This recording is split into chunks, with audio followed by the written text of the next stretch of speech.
August 17, 1977.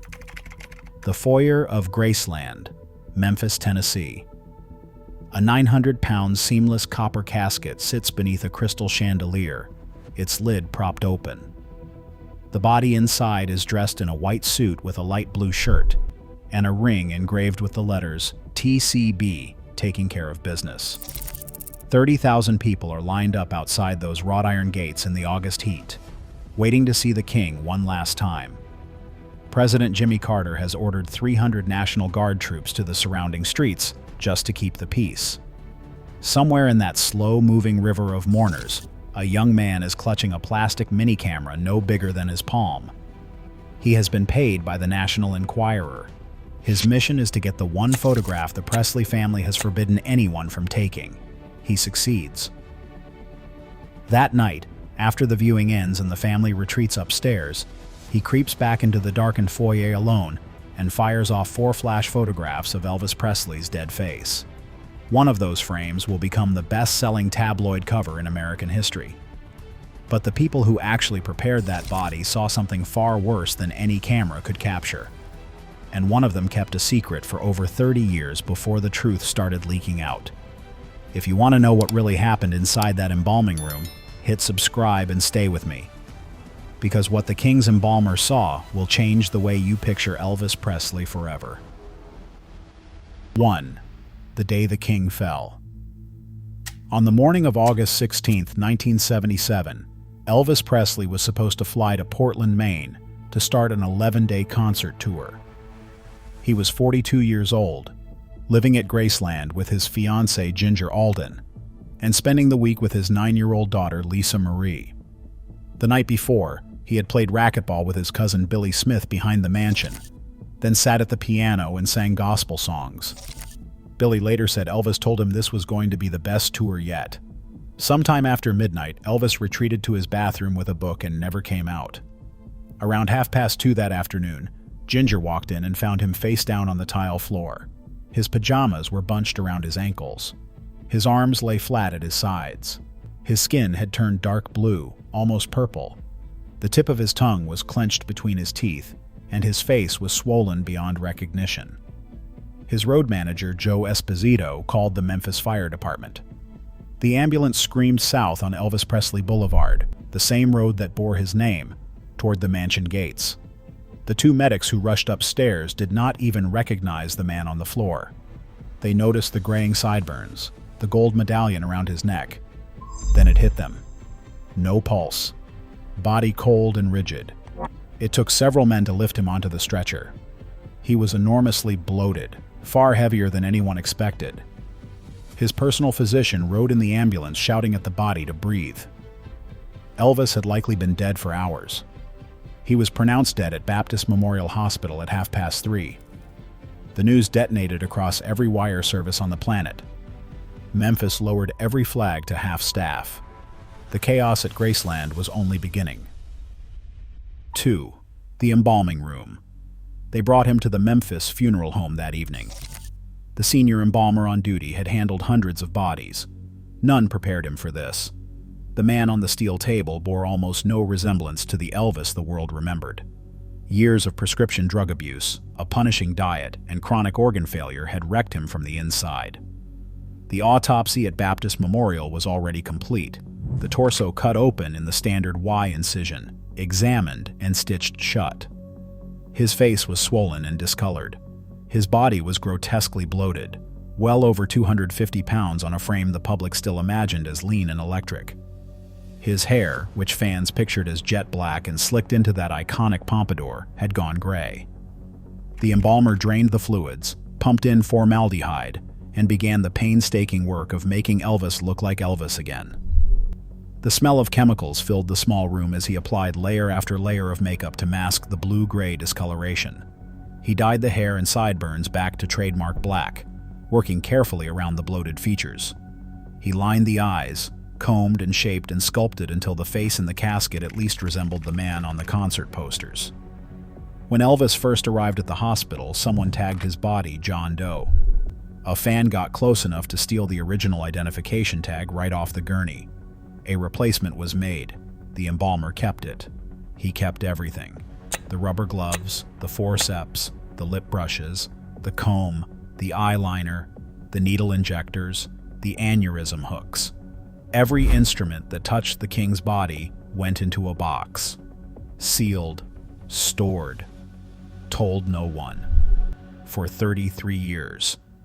If the secrecy around Elvis's body already has you questioning the official story, smash that like button, subscribe, and turn on notifications. Because what happened next at Graceland was even more disturbing. 3. The viewing that shook Graceland. Vernon Presley made the call that the world would see his son one final time. Open casket, Graceland foyer. On August 17th, the copper casket, flown from Oklahoma City, lined with pink satin, sat beneath the chandelier. Elvis lay inside in his white suit, the TCB ring on his finger. The gates opened and Memphis erupted. Over 30,000 fans filed through in a single afternoon. Some collapsed and had to be carried out. The line stretched for blocks in brutal heat. People had driven through the night from every corner of the country to stand in that foyer for 30 seconds. Guards everywhere. Photography strictly forbidden. The National Enquirer did not care. They deployed 25 staff to Memphis with $100,000 in cash. One photographer dressed as a priest and hid a camera inside a hollowed-out Bible. Security caught every attempt.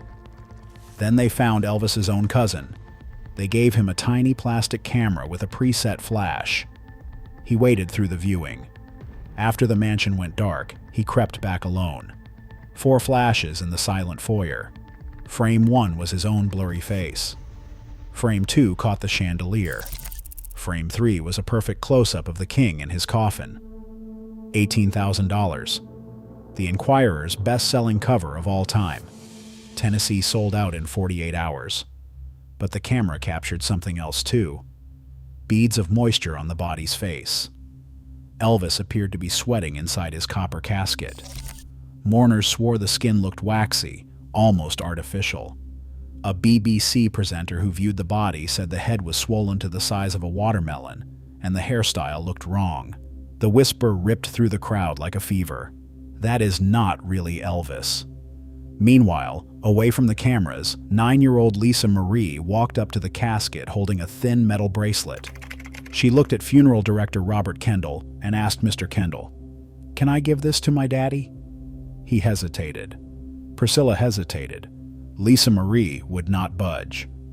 Kendall lifted Elvis's arm, slid the bracelet onto his wrist, and told the little girl it would stay with her father forever. 4. The funeral and the theft. On August 18th, private services began inside Graceland's music room. Anne Margaret, Elvis's co-star from Viva Las Vegas, sat weeping in the front rows. James Brown was there. George Hamilton was there. The Stamps Quartet sang How Great Thou Art. The ceremony was planned for 30 minutes. It lasted nearly 2 hours. All the while, 6,000 people stood outside the mansion gates in silence, waiting. The casket was sealed, loaded into a white hearse, and driven through the gates. 80,000 people lined the route to Forest Hill Cemetery. The procession stretched 49 cars long. A drunk driver swerved into a group of mourners on the roadside, killing 2 young women. The procession would not be forgotten. Vernon walked into the mausoleum and placed his hand on the copper lid. He stood shaking, unable to let go. He had to be physically supported when he finally turned away. 11 days later, 3 men scaled the back wall of Forest Hill Cemetery at night and moved toward the marble crypt. Memphis police, tipped off by an informant, were waiting. The men were arrested. They claimed a mysterious figure had hired them to steal the body for $10 million. The charges were dropped. The informant was a fraud.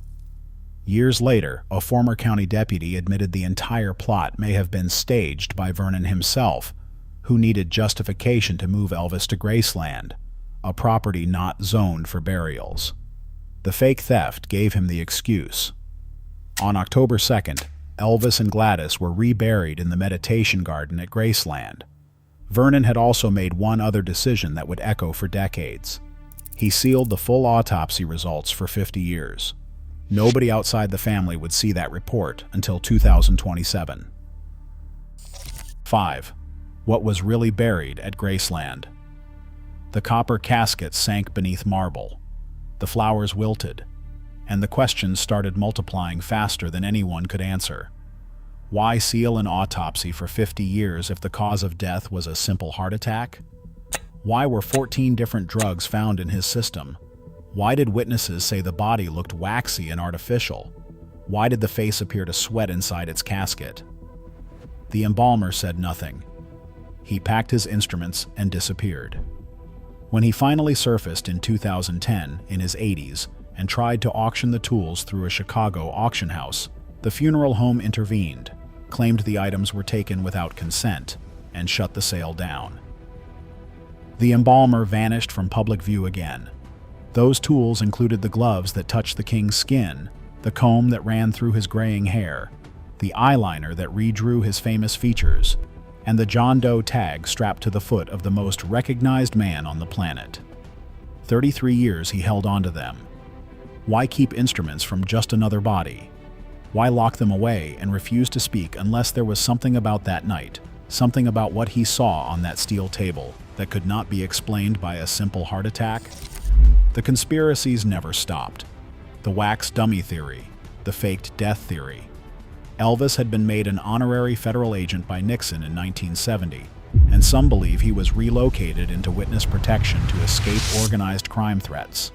None of it proven, and the one document that might settle everything stays locked until 2027.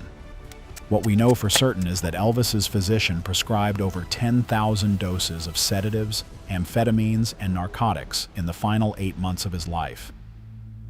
The body that arrived at Memphis Funeral Home looked nothing like the man who had electrified the world on live television.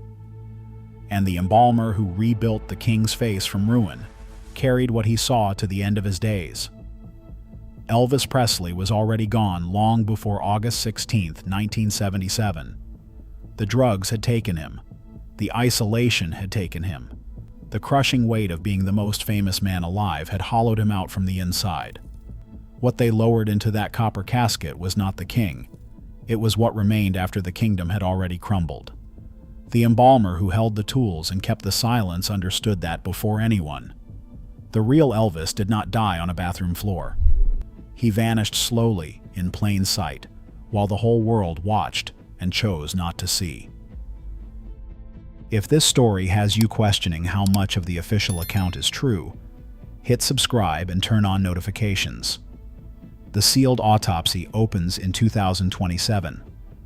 When it does, everything we think we know about the king's death might change forever.